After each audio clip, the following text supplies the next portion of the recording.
Good afternoon and welcome to Thirlmere. It's a rather wet grey day today, quite a windy day today as well, so I thought I would do a walk that I've not done before, which is to walk around Thirlmere Reservoir here in the Lake District.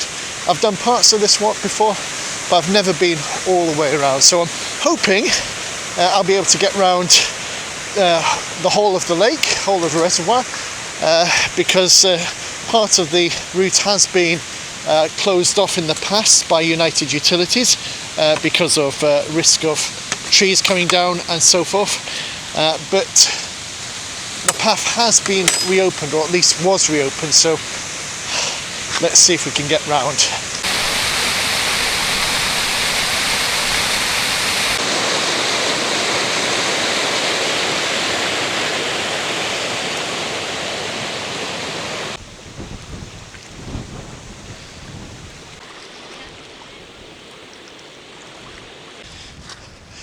So, as I mentioned a couple of times already, this is a reservoir. It actually used to be two small lakes, and I think sometime in the 19th century they built a dam to raise the level of the two lakes to create this one lake, Thirlmere. And the reason for that was to supply Manchester with drinking water. So if you live in Manchester, this is where your water comes from. You are getting the very best water there is to get, Lake District water from Thirlmere. And I think it's about 80-90 miles maybe from here to Manchester. So this water is transported all the way down, I think using gravity, to provide drinking water for the people of Manchester.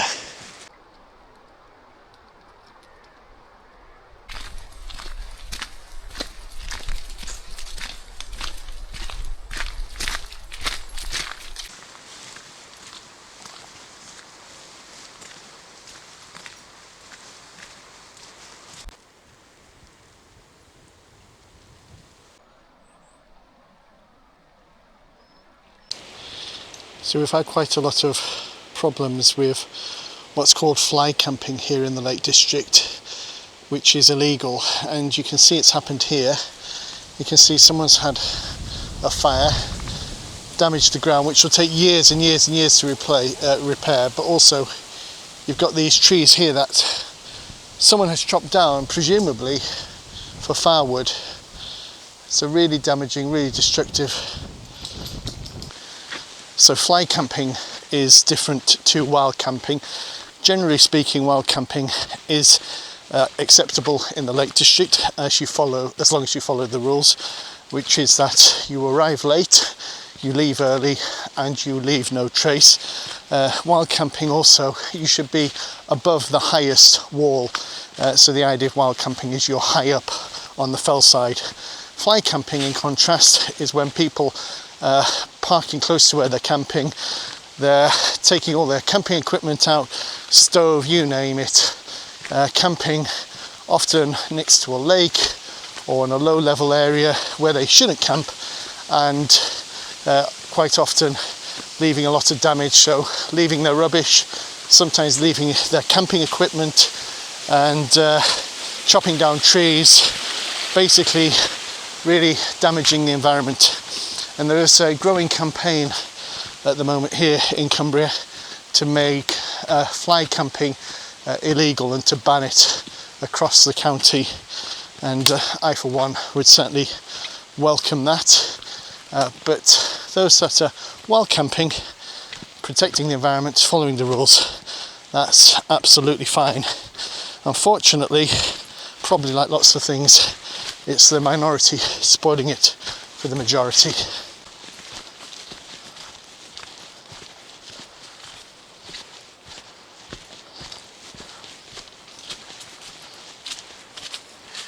So here we have a good view at the bottom of the lake and the reservoir.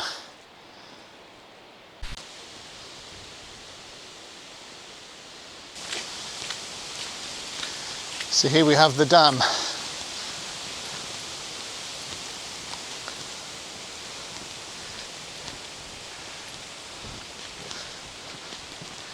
It's a really beautiful construction as well. It's not a straight dam, but it curves.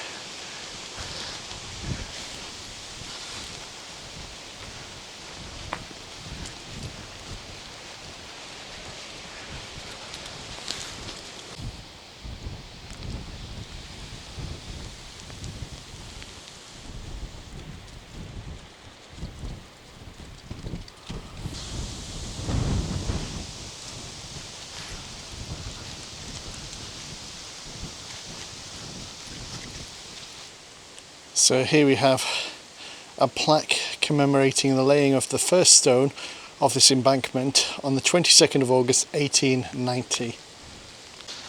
Because Thirlmere is a reservoir, swimming is prohibited, as is boating, and that includes paddle boarding. So if you're thinking, oh, quite fancy coming down to Thirlmere to do some paddle boarding, unfortunately you can't, which is a shame because it would be a lovely spot, but those are the rules. So we've got Helvellyn to our left in the distance, and that's looking south towards Dunmailraise. So definitely autumnal weather today. Anyway, I was mentioning the fact that Thirlmere supplies Manchester with water. It's supplied with water via the Thirlmere aqueduct, which is actually 96 miles long. So 96 miles long, the aqueduct, to take the water from Thirlmere to Manchester.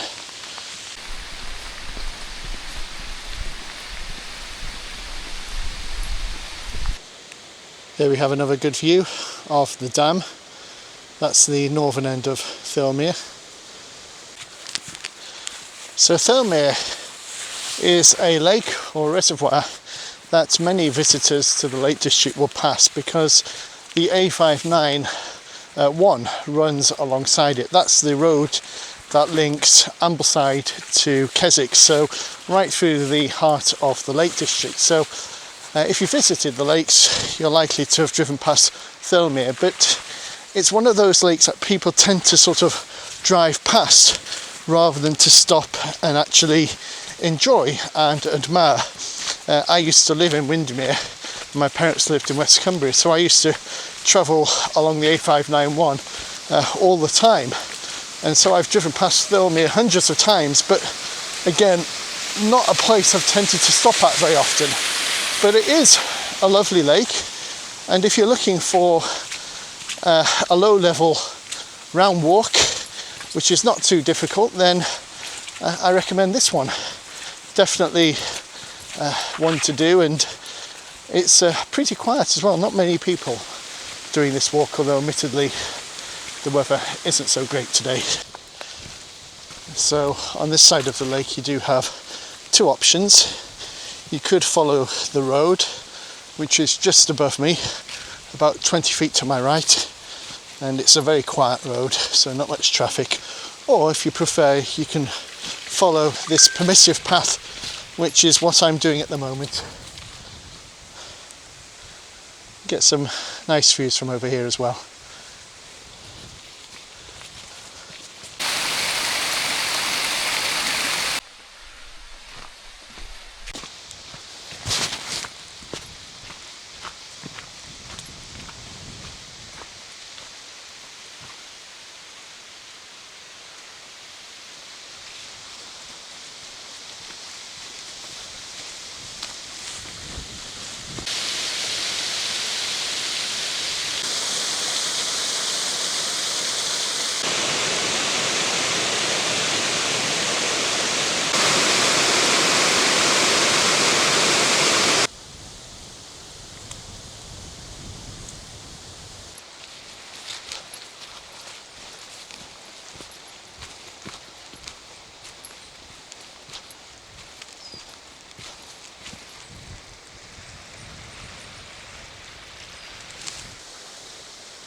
We're having all sorts of weather today, but it is making for a very dramatic walk, and I must admit the views around Thirlmere are beautiful.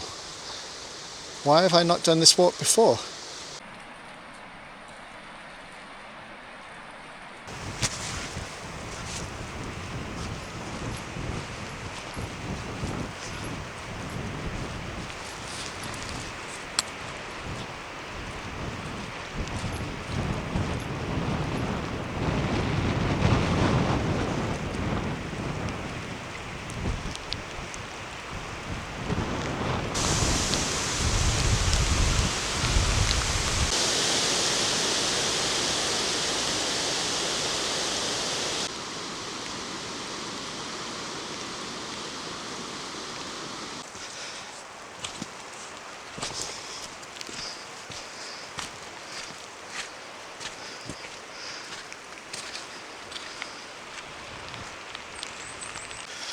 So on the other side of the reservoir you can see that structure which looks like a castle. It's actually the straining well, and the water from this reservoir would begin its journey to Manchester from the straining well, and they would strain out leaves and debris and so forth, stuff that you wouldn't want going down the pipes, the aqueduct at Manchester.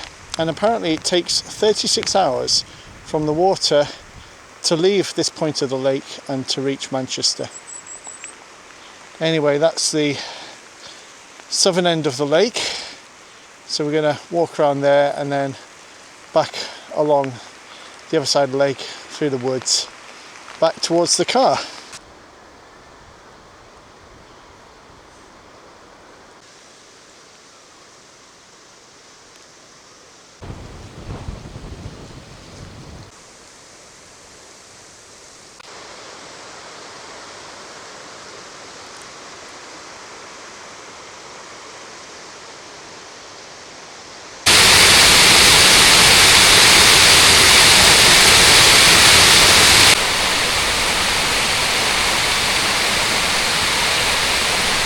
So it might not be the nicest, brightest of days, but there's something quite fun walking on a day such as today when it's so blustery, get these big downpours, and it's just looking really dramatic.